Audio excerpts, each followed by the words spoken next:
So I'm trying to figure out how he just got manslaughter when you can clearly see he um doing this on purpose to this child. This is sad as hell. Like really sad. Like that man don't deserve to ever get out of prison. Ever. Like this is truly sad. Like just to sit here and watch this. I want to go punch him in his face. Mm, mm, mm, mm. Too sad.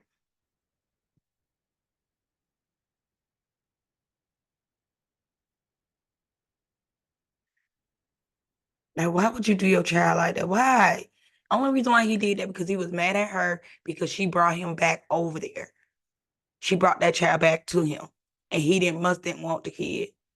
And I also read in that article that it said that he was really just introduced into this child life. He hadn't even been there in his life. You know, this is a total stranger to this kid. Look how he doing that baby. I think we feel sad but happy at the same time because he deserves to be in jail. He's a very bad man, and that Corey was able to walk and also climb the stairs to get into that apartment. There was nothing wrong with Corey. The defendant inflicted serious bodily injury resulting in his death, and it was blunt force trauma. This is the defendant's final act of child abuse on April 2nd between 9 a.m. and 1:03 p.m. The defendant was the only person who was with his son when these injuries were inflicted. Corey did not die of an infection. He died as a result of this trauma. His heart was lacerated, his liver was lacerated, his liver was bruised, and also his lung was bruised as well. When Corey was brought to the hospital, right, his body is already shutting down due to the blunt force trauma. This is what results in cardiac arrest, seizure, then death. Corey died of blunt impact injury of the chest with laceration of the heart, contusion of the left lung, laceration and contusion of the liver. And this was a traumatic cause. And that was the testimony of the forensic pathologist, right? Dr. Andrews' testimony proves that the defendant murdered his son, Corey. The cause of the death, as per the pathologist, was a lethal train of events and without which death would not have occurred. Meaning, like, there's no natural cause for this death. He inflicted upon himself. It's blunt force trauma. It's a strike, a hit. That's what blunt force trauma is. Ladies and gentlemen, again, based upon the witnesses that have testified, based upon the evidence that was presented in this courtroom, there is no doubt, firmly convinced that the defendant is the only person who did this to his own son. Corey Travis Mitchell was 6 years old. He was in first grade. He loved the solar system. He was described as being silly and smart. He was murdered by his father, the person who was supposed to protect him and take care of him. There's no question what he did to Corey on April 2nd. His final act of child abuse. This case is about Corey. This case is about Corey and how he became the ultimate victim of the defendant's punishment and abuse. 6-year-olds just don't die, and neither did Corey. Hello guys, welcome back to my channel. I'm Renee Michelle. Don't forget to hit the like button, subscribe button, and that share button. Also, drop your thoughts in the comment box and let me know what you think about this story here. Welcome to all the new subscribers. Thank you guys. Thank you guys so much. I really do appreciate you guys subscribing and hitting the like button and dropping your comments in the comment section. Thank you guys so much. I really do appreciate it. Well, I got the story I want to talk about. You guys may have heard of it. It's about the treadmill dad that abused his son to death. He has been found guilty of aggravated manslaughter. This is just crazy. Like, how you gonna do your kid like that? Like, come on. Like, this is really sad.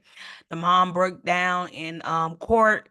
So this is what really happened. It says that mother broke down in court as the father of her 6-year-old son was found guilty of manslaughter after beating and abusing him for months before he died. Christopher George, 31, was found guilty following a 4-week trial where jurors heard from witnesses over what led to the death of Corey Michelello. I'm gonna just call him Corey because that last name is a butcher. In 2021. As the guilty verdict was read out, Corey's mother, Brianna, she also has the same last name, broke down in tears while the dad just stood there and stared at the ground. You wrong. You were so wrong, you know. You didn't have to do that baby like that. 6 years old? Come on. Part of the trial includes surveillance footage where the dad increased the speed and inclined. Now, I'm a big girl a little bit, you know, according to what the doctors say. And I can't do a lot of inclines. So I can imagine that 6-year-old, you know, inclines on a treadmill. Yeah, you was trying to do that to that baby. And what you thought you were gonna get away with it? So he increased the speed on the incline on the treadmill, which caused the child to fall several times. The little boy died weeks later after the dad legal team insists he died of an infection, despite a medical expert finding that he suffered from blunt force trauma. Now, you know you hurt that little boy, and now you trying to blame it on something else. How was you going to live after that, bruh? How was you going to walk this earth knowing what you did to that child? Huh? How was you going to do that? You know? I still have guilt, shame for some of the stuff I did to my kid, and it wasn't even not as close as this little stuff. So how was you gonna know that you literally harmed your son, you abused your son, you gonna walk around letting people think he died of an infection when the doctors clearly said he was suffered from a blunt force trauma? The jury rejected a murder charge, but insisted convicted him on a lesser charge. They should have. Because when you watch that video and you think about this little boy, you want murder. Why manslaughter? Yeah, Brian, because this case was overcharged, okay? The murder charge was not supported. There simply wasn't enough evidence to support malice murder, second degree, and there certainly was no evidence to support first degree premeditated murder. So manslaughter was always the right charge. The prosecutors did the right thing by asking for this lesser instruction when they arrested. I think the defense should have objected to it, but it gave the jury an ability to find him guilty of some sort of homicide, which is, I think, the appropriate charge. And to your point, you know, there was such great disdain, for Gregor by this jury that even Dr. Bodden couldn't turn this around. I mean, it's clear, obviously, by this verdict. And so you're talking about the treadmill video, you're talking about photos of bruising, all of this sort of swayed the jury against him to where they absolutely wanted him convicted of some form of homicide. And because of the lack of evidence to support a malice charge, then they went with manslaughter. And I think this is the correct verdict. Dave, I go back to the 100 calls to Child Protective Services, the fact that nothing was done, that they were ignored. Is that criminal? Should someone be held criminally responsible? Does that ever happen? Brian, the incompetence of government employees is rarely criminal. You'd have to show something more, something intentional, or something so reckless that it pierces the immunity that government employees get. Sadly, these offices are underfunded around the country, and you see these tragedies, and then there's calls for reform, but rarely does anyone go to jail. So I think it's doubtful. There will be lots of civil suits, and there's already one here, and someone's gonna have to pay, but nothing can bring this child back. And I want to add something. I agree with everything Sarah said. I do think that it was going to be an uphill battle to get first degree murder, because the prosecutors said that the treadmill incident did not cause the death of the child. It was blunt force trauma, so it occurred afterwards. But the jury clearly hated this guy, and they wanted him to go to prison. And when they saw that video, that guy's goose was cooked, and so they went for the highest charge that could be sustained based on the evidence. Let me just add something to You it. say, Dave, though, that it had. Well, hold on. I want to say one quick thing to Dave, because he said that it would have to be something so reckless for a government employee to be charged, but the kid is dead. I mean, if you're going to have a case where you go after people who drop the ball, wouldn't this be the case, Dave? It could be, but again, you have a level of government sovereign immunity with these government employees. And so just being incompetent isn't enough. It's got to be so terrible where literally they're being told and they're shown videos and they refuse to do anything and they sit on their hands. So it's always a possibility, but don't expect it. Those cases are so rare. The person who will go to prison for it is right there on the screen, the defendant. Yeah. Sarah, do you think the defense made a mistake not putting the dad on the stand? Because it's almost like you needed some kind of explanation, I feel like, as a juror when you see this awful video.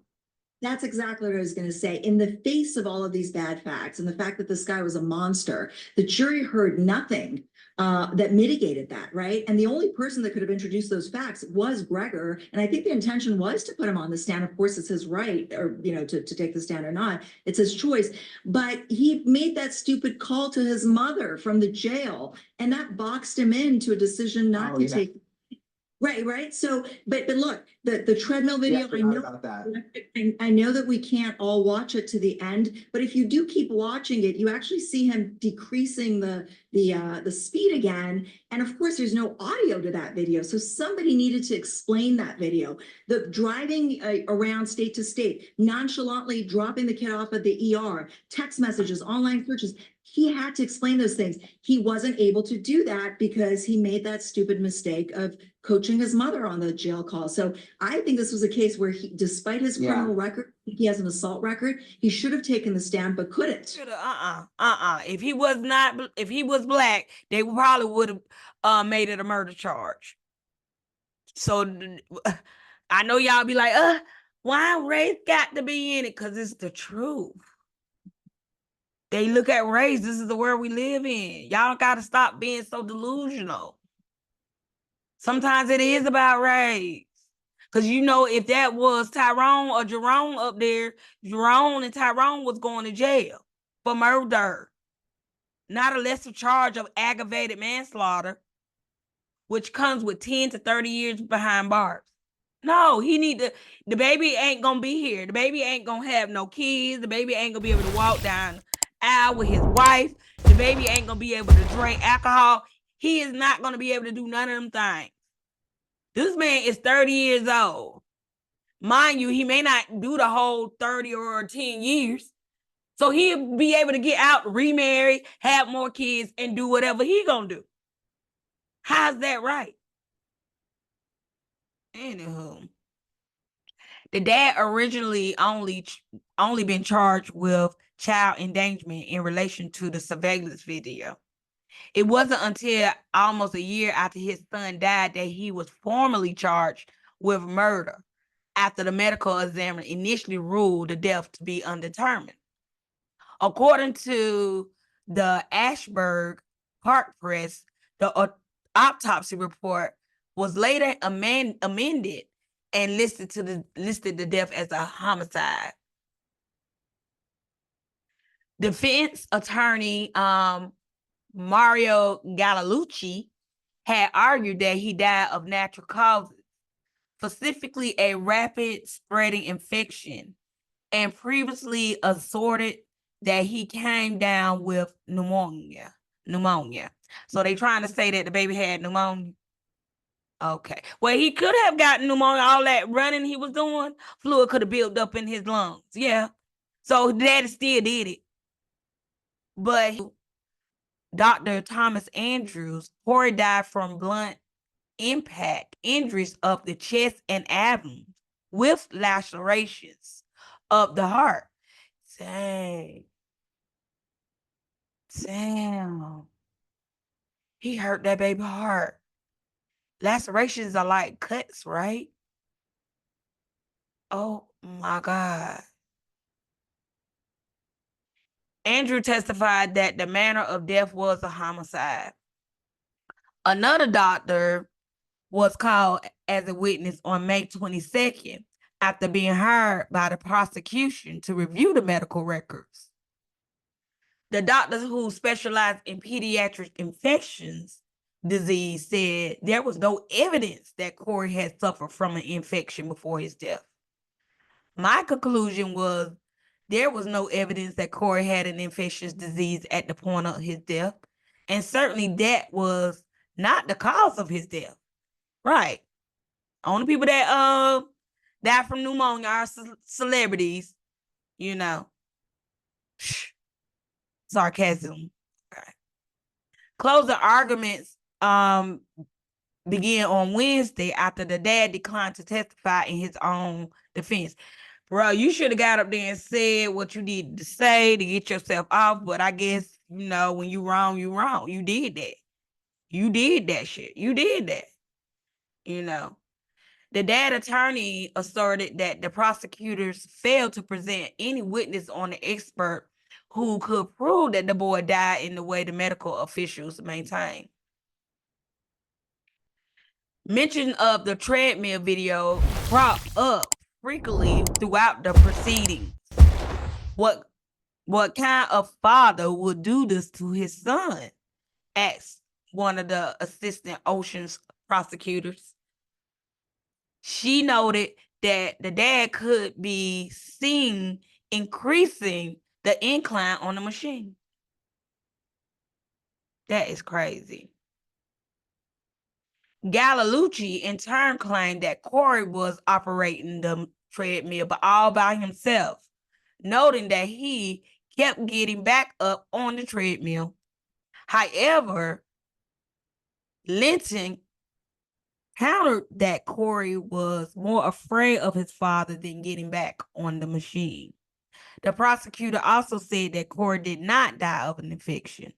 It's not pneumonia, said one of the prosecutors. The defendant lacerated Corey's heart. Yes, he did.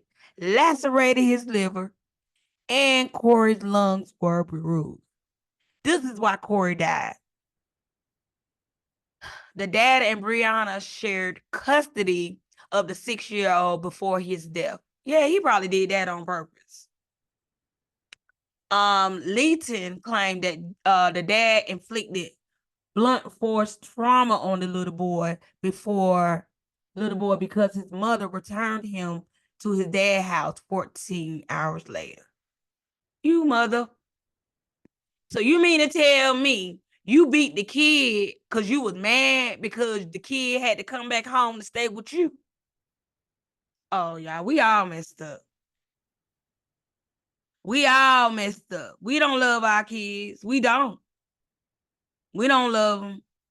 We don't. We can't love them because if we loved them, we would not do that stuff. You know, me too. I'm all in this too. I don't take the blame out. I don't, you know what I'm saying? I'm not pointing fingers at nobody. Because how the hell? How the hell? You gonna beat this child because you mad because the mama brought her back to your house 14 hours later. One day earlier, the mother had taken Corey to his pediatrician on 2 different medical centers, leaving that the dad was abusing him. Shit, she already knew. And you still gonna take your baby over there? Okay. The evidence showed there was nothing wrong with Corey when he was returned to the defendant at 9 a.m. on April 2nd at 8 8 hours before Corey died. You took your child back over there. And I know he had an attitude when you called him and told him you was finna bring him back. You know what I'm saying? I know you had an attitude. I know the dad had an attitude. Why would you take your son back over there? On the morning of April the 2nd, 2021, the mom dropped Corey off at the dad's home. It will be the last time she will ever see her son alive again. Oh, that was probably premeditated. Why would y'all give this mug a lesser charge? Why? I'm trying to stop cussing, but it's gonna come every now and then. I want to call him a motherfucker. Why? Why would y'all give him a lesser charge? Just sound like it was premeditated. He was mad at her, so he said, when that kid go over here, he gonna walk on this treadmill. I'm gonna walk his ass to death. And why he gonna act little, like the kids do, act like a kid. So I'm gonna give him a couple punches. This pisses me off. We don't love our kids. Ain't no way. The woman told police she last heard from the dad that afternoon when he told her that he was taking Corey to the hospital, but didn't mention which one. The little boy complained of nausea and shortness of breath. He suffered a seizure soon after arriving at the Southern Ocean Medical Center and died an hour later. Surveillance footage captured the nurses and doctors appearing to comfort the dad as he collapsed in a chair outside of his son's hospital room because he know he finna get caught. They let you go for almost a whole year before they can figure it out, but I don't even know what's up with that. But that sounds like privilege to me because they could have figured out. They could have saw that the baby heart had lacerations on it, and that ain't normal. Okay? You just knew you were going to get caught eventually for hurting that baby. But he left 27 minutes before Corey died. That's what one of the attorneys pointed out in the court. He casually gets into his car and drives away without hesitation. Wow. Police caught up with the 32-year-old in Tennessee 2 days after Corey's death. Dad had been speeding, and one of the officers noted in the body cam footage that he was shaking like a leaf. Yeah, it was getting to him. That baby was probably everywhere in your dreams. The dad denies trying to cross the border, instead telling the officer that he had turned around in Arkansas and was headed home. Right. He said he had been driving for 20 hours straight and made it somewhere near Arkansas, Texas state line before turning and traveling another 5 hours to Nashville. Yeah, he was trying to run. Dang. The dad then indicated that the mom was somehow linked to Corey's death. Damn, you an evil motherfucker. Then he tried to blame the mom. And y'all gave him a lesser charge? Oh, the audacity. And y'all trying to tell me if he wasn't Jerome or Tyrone, it wouldn't have went down like that? He wouldn't have been charged with murder? Right. When he got home, I knew something was wrong in my gut. That's what the dad said. He referred to the mom as a special kind of dirtbag and accusing the woman and her family of planting marijuana on him once before leading to a prior arrest in New Jersey. Oh man, he really is a piece of something. This is how these men is now. Y'all got to be careful who y'all procreate with nowadays because these men are really off their rocker. Not just men, it's women too now. Don't get me wrong. But what we talking about is a man here. And he ain't right. How that's like tomatoes. I don't know. At the time of Corey's death, the boy's mother and the dad shared joint custody. The mother said she reported the dad to the New Jersey Division of Child Protection Services over 100 times in the span of 18 months, but no actions was taken. But you continue to take your child over there, lady. Why would you do that?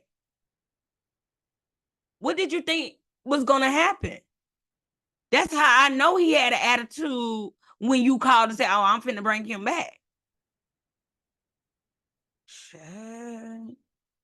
She has since sued the agency for failing to act in time to save her son's life. You didn't save your son's life, lady.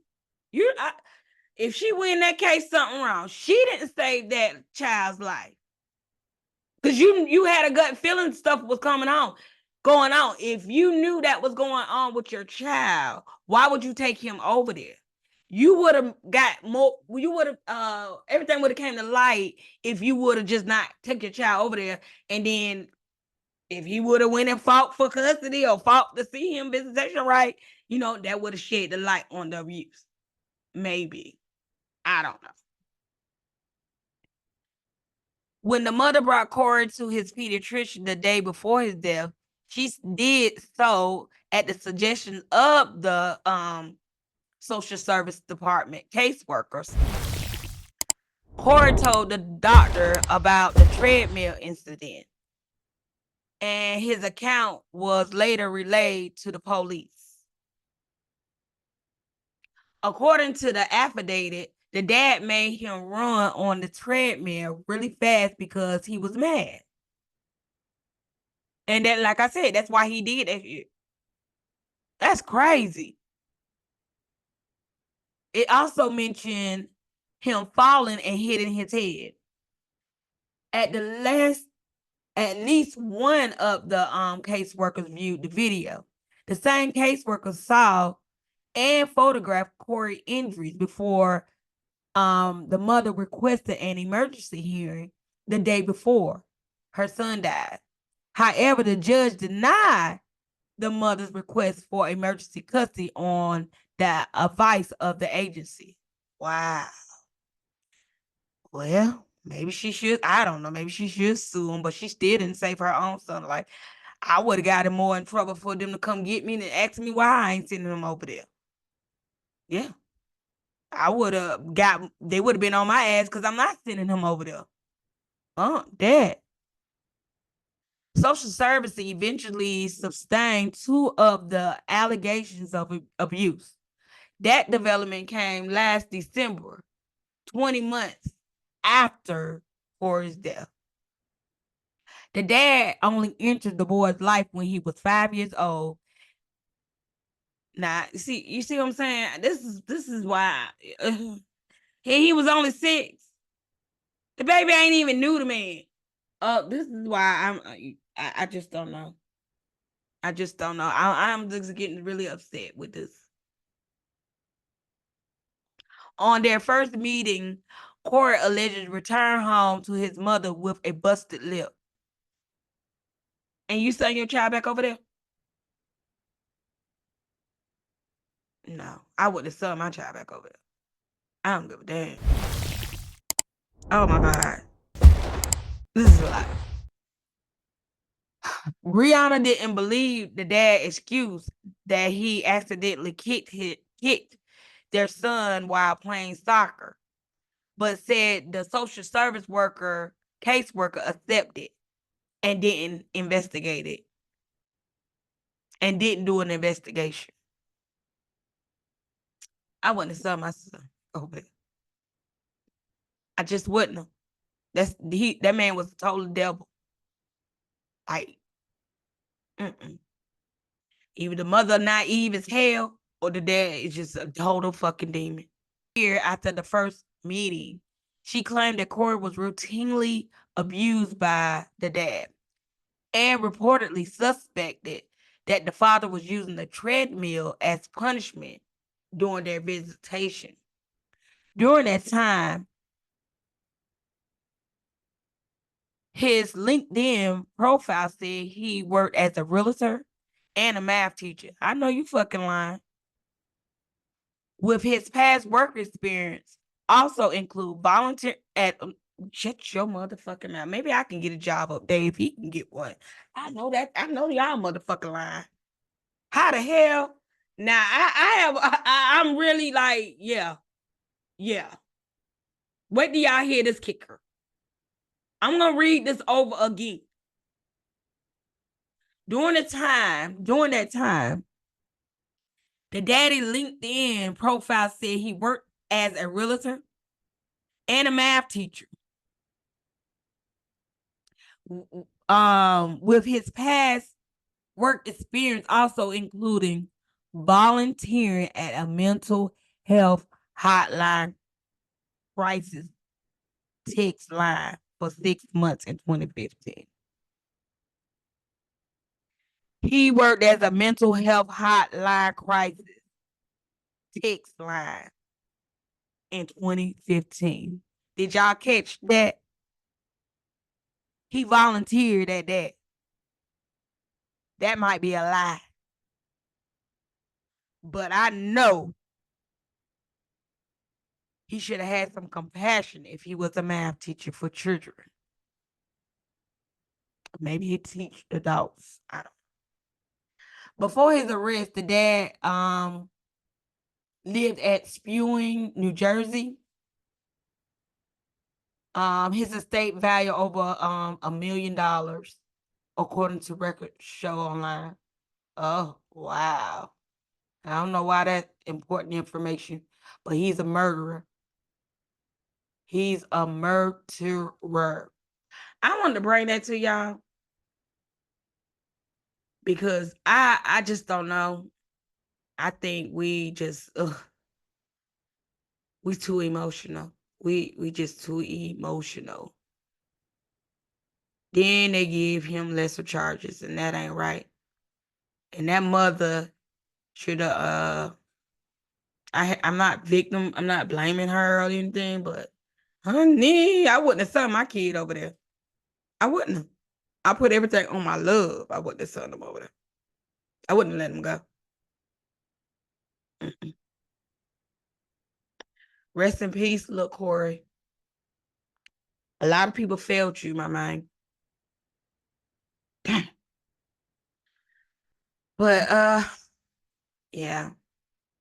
Don't forget to hit the like button, subscribe button, and that share button. Also, drop your thoughts in this comment section. The world we live in. Bye.